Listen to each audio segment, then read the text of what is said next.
ডাকসু নির্বাচনের মনোনয়নপত্র সংগ্রহ ও গ্রহণের সময় একদিন বাড়ানো নির্বাচন পিছিয়ে দেওয়ার ষড়যন্ত্র উদ্বেগ হিসেবে দেখছে গণতান্ত্রিক ছাত্র সংসদ।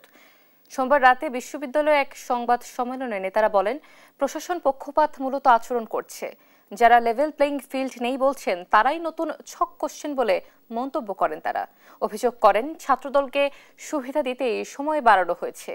ছাত্রলীগের মতো ক্যাম্পাস দখলের পায়তারা করলে গণতান্ত্রিক ছাত্র সংসদ ও সাধারণ শিক্ষার্থীরা তা প্রতিহত করবে বলেও হুঁশিয়ারি দেন নেতারা।